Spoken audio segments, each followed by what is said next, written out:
one guy who really knows a lot about this industry and has been involved for a really long time is Jim Tonkin. Jim Tonkin is the founder and president of Healthy Brand Builders. Healthy Brand Builders and Jim Tonkin have been helping brands for over 40 years. Jim is an accomplished investor. He is an accomplished board member and advisor. He's worked with brands like Suja and Zico. Today he's going to be talking about commercializing innovation. Who here has an innovative brand? Okay, so you really need to pay attention because he's going to help you to take it to the next level. Jim, come on up.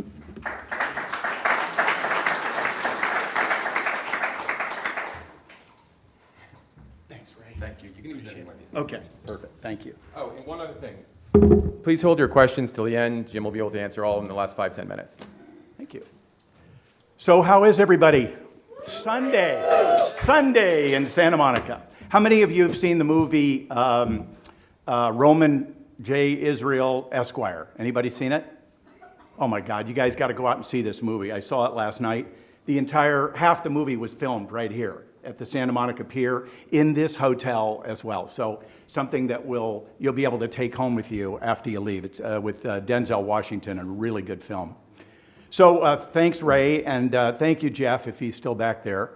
I'm looking out in the room here, and I see a lot of friends of mine who've been working in this industry as long, if not longer, than me, celebrating my 45th year in the food and beverage business. I actually died about 4 years ago, and they keep propping me up.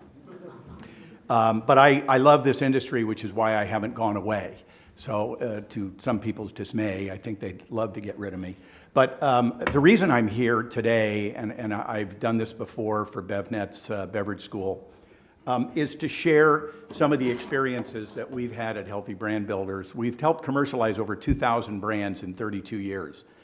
And you learn a few things in that process, just like wherever you came from in your life, you've learned all sorts of things as well. And so bringing those things together, your past experience into this new venture, a new train that you're on, is an amazing thing, and particularly in today's environment. So what I'm going to do is I've chosen 4 brands in our portfolio right now that pictorially I'm going to share some what Jeff asked me to talk about, which is commercialization, how to commercialize innovation.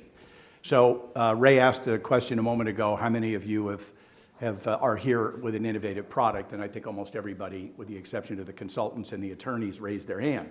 So that's an awesome thing. That's what BevNet is all about. And being the first speaker, I just want to make sure that you all know that there is no other place like BevNet in this industry. All the players that you'll meet over the next 3 days put their heart and soul into building this business, and they started from nothing. They came from a different industry, and together they have built this melting pot for all newbies to be able to come and enjoy. So take advantage, meet all of us that are hanging around, talk to each other, share your experiences.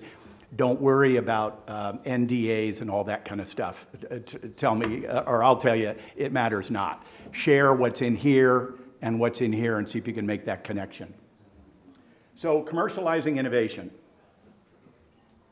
Let's start first with a definition, and I should have brought my glasses. The process of managing or running something principally for financial gain or profit. Now, how many are here looking for a nonprofit experience, which you could be as part of this? How many are here for profit? Oh my God, there's really some capitalists here. That's great, because what I'm going to show you today really deals with this definition. This is kind of a funny, if you will, approach to innovation. Many years ago, this picture came out of a homeless encampment in Los Angeles. And I happened to see it one day. It just blew me away that they didn't have any barbecues there, so they made their own with a cart that they got from a Vons supermarket. But clearly, that was innovative to them, but you can see where we are today. I mean, Weber has 3,000 different kinds of grills out today. That's clearly innovation. This one is a Model T.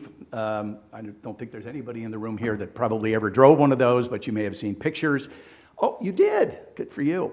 And clearly the other T, now known as the Tesla, we've come a long ways from Ford's first entry to Elon Musk.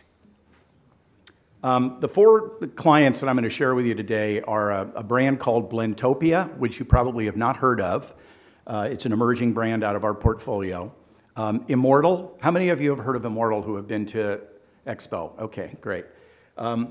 There's another one that you have not seen yet unless you're connected to the internet through YouTube. It's a brand called Physique. Anybody know Physique? Okay, just a couple of you in the room, great. And then the last is a little bit about the story of Zico and how we took that from a little tiny potential opportunity in the rainforests of Brazil to a $275 million exit to Coca-Cola. So this is the look of Blendtopia. It is a frozen smoothie product. So for those of you that are, and I'll show you some great pictures in here, the founder just basically came to the party and said, you know what? If you don't want to take out your knife and slice the heck out of kale and iceberg lettuce and all sorts of other things, she's got the idea. So this is the founder in the upper left-hand corner there. She's an amazing woman. She's lived in about 7 different places around the world, including over in Europe. She's a marketing and sales executive. She was in the ad industry for most of her career. And she fell into this because a very close friend of hers had stage 4 cancer. And that person was unable to hold any food down. I think it was esophageal. And so she wanted to figure out how she could help. She ended up making a smoothie in her kitchen and took it over to this woman, and lo and behold, the woman just went nuts, never had a smoothie, and she was able to keep it down. So this woman left the industry, went out and got a registered nutrition degree over a year's period of time, and came back and created this product called Blendtopia. So this is her, doing her typical demos in stores, which many of you will be doing as well if you haven't started that process yet. It's the best way I know for you to find out who your consumer is. That black and white is, I think, an early picture of her. That was a television show she was on I think she's in Nashville, Tennessee. So she's gotten some press there, but I'm sure most of you know that center picture, right? If you make smoothies at home, you've got all this stuff that you buy at Whole Foods or wherever, and it's in 25 packages, and you've got 20 minutes of cleanup when you're done. This is what her refrigerator in the upper left looked like, and I don't know if this is hard for you guys to see in the back. I apologize if it is. It's one of the reasons why I didn't put a bunch of writing on these. I wanted to do this pictorially. She buys just tons of stuff every day, so eventually, she decided to develop a commercial kitchen, which is what she built here. Her husband is a digital marketing expert. They went into their savings. They have 3 young kids. So she's not only a stay-at-home mom and one that's building a business, but her husband is involved as well.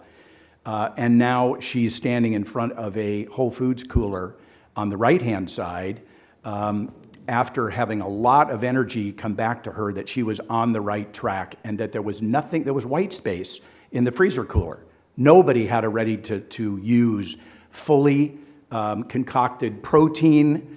She's got protein packs in these things. So when you zip them open and put them in your blender, you just add your whatever you like as a liquid. You can use almond milk or cashew milk or 1% or chocolate milk if that's what turns you on. And that's what's so cool about this. So she's now got 2 shelves starting in January with a national rollout at Whole Foods. Now, as you know, if any of you have been working in this business a while, it's pretty tough to get a national deal with Whole Foods these days. They're not paying much attention to anybody. They're trying to figure out what that company with an A means to their business. So this is the finished product again. Tiffany Taylor is her name. She's not, unfortunately, going to be here, but I could connect you with her if any of you are in her world or her space or want to talk to her about her story. This is a less than year out of the ground from concept to shelf. That's pretty fast in the scheme of things, and her price point is around $5.99 for a pre-made bag, and it has everything in it that you can imagine. She has 8 SKUs. I've tried them all many times, and they're fabulous. So watch for them at Whole Foods. This is what they look like when they're concocted. I know you've all seen those before. This will be an eye chart. So these are just unsolicited comments that came from many of their online users. and that's the final product. Now, I asked earlier how many of you are familiar with a product called Immortal. This story is painstakingly difficult to talk about. I've been involved in this company for about a year and 8 months. And when I got involved with it, it was the most bizarrely concocted company that I've worked with in many years. As you can tell probably by the insignias over Immortal, this is a very spiritual company. And the guys behind it are very unique individuals. They don't come from this space, like probably many of you don't come from this space. But they had an idea, and I'm going to show you that this is obviously just the typical kitchen. And there's a lot of these in these slides, so I want you to know if this is how you're creating your product now, don't be embarrassed about it, because it's the best way for you to actually learn how to concoct and perfect your formulas. This gentleman isn't actually with the company anymore with the hairnet, because we just didn't like the way he looked in a hairnet. But a lot of blending went on to develop this product, and I'll tell you a little bit more about how bizarre it was. There's a gentleman whose name is Johnny Balick. None of you have probably ever heard of him before. He's a very interesting character. He lives in Temecula in a kind of a wooden frame house out in the middle of nowhere. He is I'd call him a botanist, but I don't think he actually has that degree, but he really understands. He's an herbologist. He understands the derivation of plant life and how important that is to the human condition. And most of you, if you're not aware of plant-based products today, it's a very, very hot category and growing faster all the time. That's the kind of derivation of this product. So I'll tell you what's in it.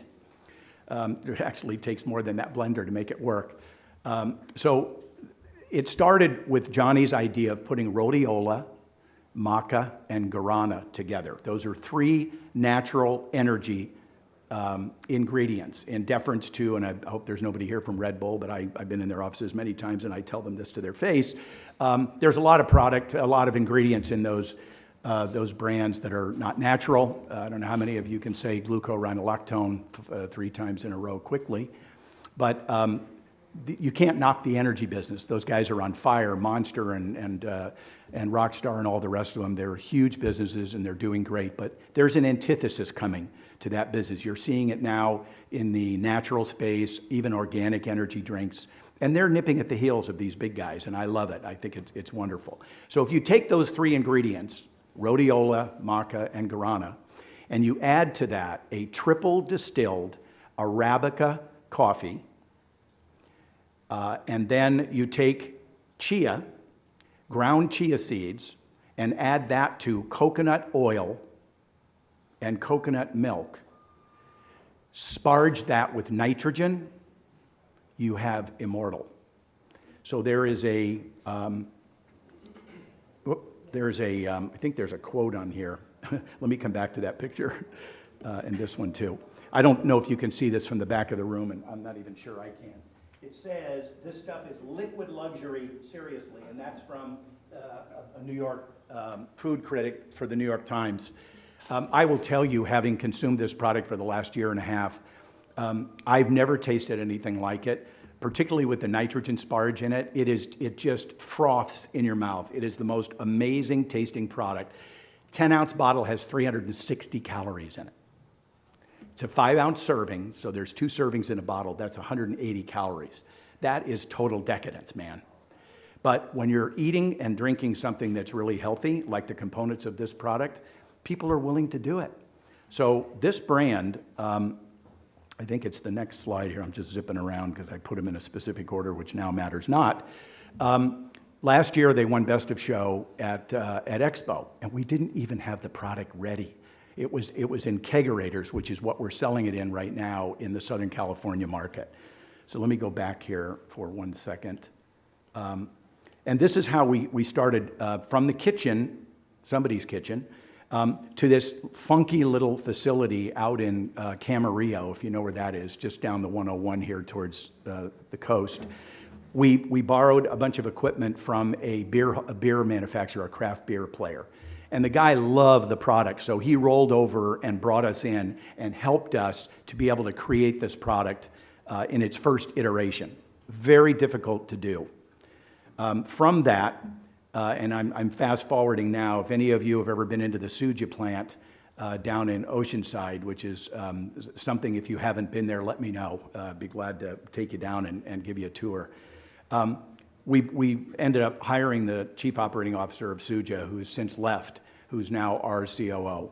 And that's Kurt Cahill, the one on the left there, looks like a middle linebacker, and don't be messing with him because he can pick that piece of equipment up and move it around the room by himself. Anyway, he brought his technical expertise. He's been in the industry for many years into helping us refine this product.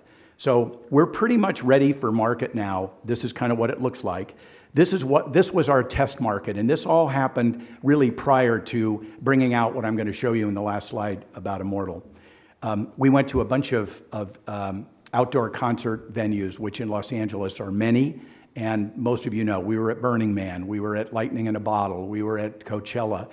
And getting in there is a feat in and of itself, but one of our partners happens to be an incredibly connected guy in Los Angeles, and he used some of his influence, and that's a great story to know. You want to get your friends and your family and everybody you know involved in your business. So he opened a lot of these doors, and we walked right through it. Amazing to be able to get these folks on board. This picture just shows the kegs that we're pouring out of, and on the right-hand side, that's our CEO, Scott Holmes, and one of the managers at Sun Life Organic, if you're familiar with that, those stores. We're in all of their stores. We're in all of the Air Ones. Very high-end. We're in Tantris, which is a yoga studio started by Def Jam and Russell Simmons, who we're not talking about right this minute until he gets over his shit. And for those of you who don't know what I'm talking about, go online and you'll see. So moving along here, this is those are employees at these different facilities that are actually filling these little trays and taking it to consumers when they come in. They're so excited about the product, they want people to opt in. $7 is what they're charging for a 6-ounce glass. That's nuts. But they're doing it every day, and people are buying it. So we're making it. So this picture is, Johnny is just behind me there. I don't know if you can see, he's got real long hair. He's a pistol. We had to kind of put him in a corner, lock him away, because he's not really good around people, but he's a really smart guy, and he really understands botany and all of that. So in the commercialization process, from his innovative ideas trying to take this to market, sometimes that happens. Founders have been moved out of companies before because they're not the right people to get the product to the end zone. Very, very important to know that. They don't lose their interest, but at times you need to move them over. So I can see Ray telling me to get moving. So this is the new bottle that's going to be coming out at Expo in March. It is it's a bottle can, which is an amazing refrigerated product. This is a cold chain product, which we're not able to get out of cold chain. So it has a fairly short shelf life, but when you taste it, you'll see what I mean. This is a product from a company called Next Proteins, and that's the physique brand that I was telling you about.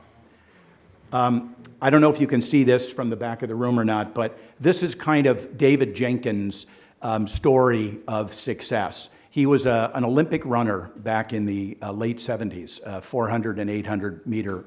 And he's British. Don't hold that against him. He's actually Irish-born. He's an amazing guy. Again, not really a great front man. Very, very technical. He's a chemist by trade, a chemical engineer. And so he basically developed two products that I wanted to share with you. The first was, how many of you ever had designer whey protein shakes? So that was a long time ago. David was the first one to actually develop a ready-to-drink shake with 20 to 40 grams of protein in it. And he basically took his running expertise and turned that into a business. And from the commercialized aspect, he took innovation out of his brain, his use and his passion for protein, and figured out how to make a really good tasting product. That was on the market for 3 years. He sold it for about $50 million and took that capital and then got into his next gig, which was developing a product called Detour Bar. How many of you had that? So Detour Bar was one of the most successful bars in the bar space. Tasted like a Snickers, and I think, or a Milky Way. There's a picture of that in here. I've yet to taste a protein bar that can rival what he did with that. Built it up, sold that company as well, built a plant. I don't have any of those pictures, unfortunately, but it was a long road, over about 7 years of developing these new products. And that brings us to Physique. This is kind of what the plant looked like in the past when he was making bars. He had a private label company called Bluegrass Bars. Just kind of showing you the typical things that you find in a small plant if you're not using a co-packer. He put all of his money into this himself, so he vertically integrated the company, something that I traditionally and our company kind of tries to not do. We don't, unless there's an absolute necessity to do it, we don't suggest that you spend money on furniture and fixtures. It takes a long time to get it back if you ever get it back. These are places where David ended up getting a lot of his protein out. He was the protein behind GNC's protein for many years. This was an ad that a huge publication in New York ran about his product, calling it liquid gold years ago. And then he got onto The Biggest Loser. Any of you ever buy their products?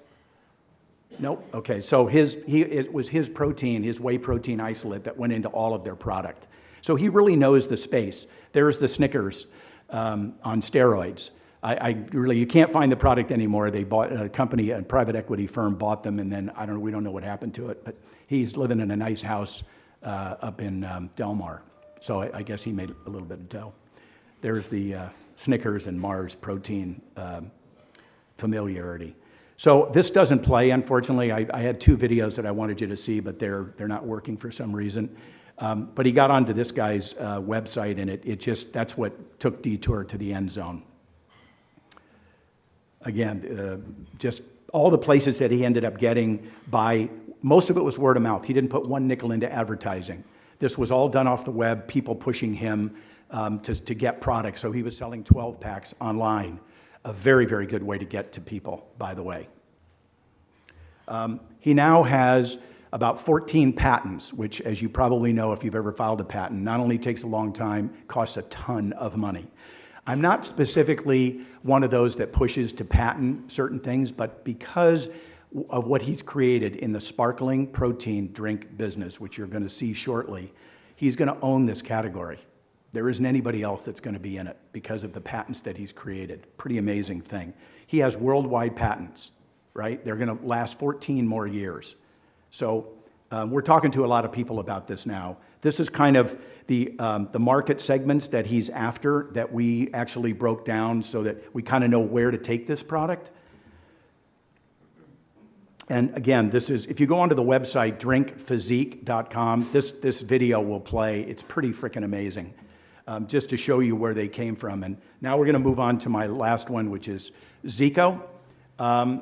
This was Mark Rampolla in his mind. I don't know, how many of you know Mark?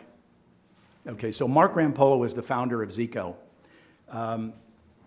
And he lived in El Salvador as the president of International Paper for South America and Central America in his youth. He started as a Peace Corps volunteer where he met his wife, Mora.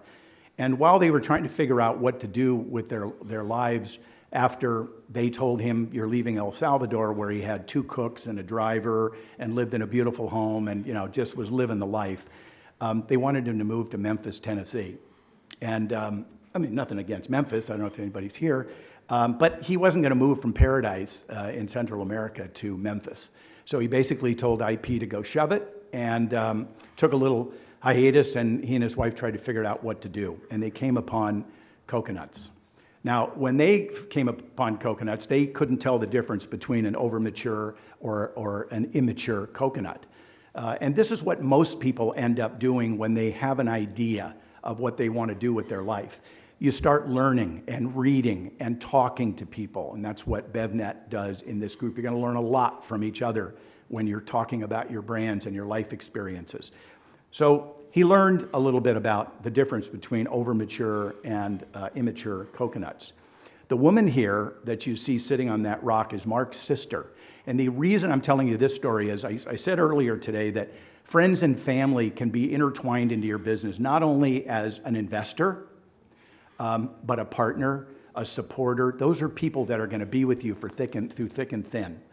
And it's a great way for you to involve your family and get them involved in your business. And usually it doesn't cost anything, which is awesome. So this woman right here is an architect. And her name is Mary Beth Rampolla. She's in Chicago. She has an incredibly successful career. And she's the one who created the logo that you're going to see in a moment. And if you're a coconut water drinker, you've seen this product pretty much everywhere in the US, and now it's making its rearing its head in places around the world as well. The reason why I think this product did so well is we spent a lot of time, by the way, I got involved in this business by walking the show floor at Expo at 7:30 in the morning on a Sunday, which is usually when I get to the show. And Mark and Maura were sitting in their booth before the show started, and they were making sure that all the product they had in this little tiny cooler in the middle of their booth was ice cold. And so I stopped and I talked to them for 45 minutes. They didn't know me from Adam. I didn't know them from Adam. I left them a card and I said, when you guys need some help, give me a call. I'd love to chat. The good news is about that. Mark called about 2 months later and called every single week for probably a year. Picked my brain, asked me every question under the sun. We never talked about money. We never talked about engagement. I just really liked him and I wanted to help him. And so part of our early stage development in this business was developing the target, which I use with clients all the time. There should be actually a yellow one in the center of that. That's the bullseye. And that's the first thing that you focus on with your food or beverage product. You've got to control that audience, that bullseye constituent. Once you get them and they become voracious about your product, that's when you start working on the outer consecutive rings. I don't want to get too detailed into this. I can talk to you later about it if anybody's interested. We found out that coconut water, as divisive a product as it is, how many of you drink coconut water? How many of you don't? See, more people in the room don't. It's one of those bizarre products that you either like it or you don't. The benefits we found are amazing. And it's good pre, during, and post-workout because it has 670 milligrams of potassium in every 11-ounce brick. That's amazing. Mother Nature did that, right? Just comes from a tree like that. We tried to find out who our world was, and we brought together a confluence of lots of different consumers, all done in New York City and a little bit in New Jersey for the first 5 years. We got up to about 3 million in sales. It took that long to get to 3 million in sales. This is just the stuff that you guys are going to be going through if you haven't already. That's Maura and Mark and Maura's 2 kids. They're quite a bit older than that now. But, you know, this is the family getting into the business. This is the kind of stuff that you end up doing every Saturday at the parks in your neighborhood and stuff. 1 bottle at a time. That's how consumers opt into your innovation so that they can help you commercialize your product. And you learn from them. This is the first iteration of Zico. On the left-hand side, you can see there's colors. We brought flavors out as well. When I became the founding board member and early investor in the company, I thought that the way to be able to get consumers into this product would be to develop flavors because it was so divisive. I said, if they like it, great. If they don't, we lost them. So we developed the flavors. What do you think was the best-selling coconut water? Original, the natural flavor, about 65%. And it's the same for every coconut water company. As I said before, we just focused on Manhattan and a little bit in the Bronx and Brooklyn and Staten Island. So 4 of the 5 boroughs. And this was kind of our growth trajectory for the first 5 years. And as I mentioned, 3.5 million. That's people don't have patience for that kind of stuff today. And that was in 2009. But this is what the displays are on the floor now from this commercialized product. It's in every cold box. One of the things I wanted to show you is this is an innovation, a commercialized innovation. So nobody had ever taken a finished beverage and put it into the produce department. But we had this great idea. Coconuts are sold in there, right? Why shouldn't they have a finished coconut product that people can take away? They don't have time to chop the top of the coconut off. So we started doing a lot of work. This was a Safeway store, and I think I took this picture in Hawaii. Those are the kind of displays that the brand's getting now. So you can see the evolution of commercialization. We did all this before we passed the first investment to Coca-Cola. We brought in a couple of celebrities who just became voracious about drinking the product. If any of you live in New York, you probably saw Mia Hamm's 200-foot banners on the side of buildings there in 2009 when we closed our first iteration. These were some of the ideas and ad campaigns that we used for the product. We got into everywhere, including BevNet, which did a great job for us. These are some of the products that are in the market now. How many of you have had chocolate coconut water? Is that just freaking unbelievable? So anyway, I can see that Ray is going to throw me out here. The bottom one is a protein line that's out in the market now. So Zico's going through a pretty substantial change now that they're under completely Coca-Cola's orientation. But what I wanted to show you is when you get to this point, you can kind of say you've been there, okay? And so from that innovation to get to the point where it says coconut water in the aisle, that means consumers have opted into your world. This is just a little pictorial representation of what the future is going to look like with Zico. And one piece of advice I'll leave you with, you're all here for one reason. You said profit, but you also have your own integrity at stake. You want to be able to bring something to market and share it with your friends and family and consumers. Do it pridefully, share. Don't kind of hold it all into yourself. Share. Okay, it all will come back to you. Mark talks about this a lot from the podium. You got to enjoy the ride. You're going to have tough days. You're going to have great days. You're going to meet people that are going to put you on top of the Empire State Building, and then you're going to have days when you feel like you're 400 feet below the surface of the earth, and the fire is right up your you-know-what. So you're going to go through those days until you get to the end zone. Keep after it. And so with that, I say thank you. This is one of my little entrepreneurs.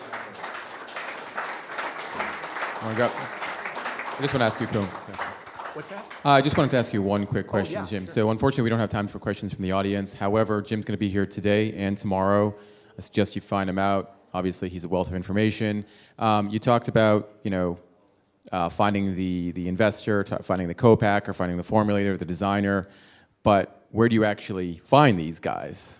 So the good news, about the commercialization process is there's nothing hidden. I don't know how many of you are taking BevNET magazine. Really? Just that? Everybody, pretty much, okay? They are a plethora of information about where you can find things in this industry. There are no secrets. There's gazillions of contract packers in the marketplace. There's many of us, you'll hear from Debbie Wildrick and others at LA Libation. David and Robert and Vicky are going to talk about a multiple of things that will be able to drive you to market, dynamics and data. Our doors are all open. So if any of you have questions after you leave here, we'd be delighted to understand more about your brand and your go-to-market strategy, and then we can help you find the right co-packer and the right label company and the right bottle and cap manufacturer. Those things are incredibly important. I wasn't supposed to talk about that today. Jeff wanted me to stay on the early side, but I wanted to show you from early ideas how you can get to commercialization. And so that's why I kind of did it pictorially and hope it worked. Great stuff. Thanks so much. Thanks, Ray.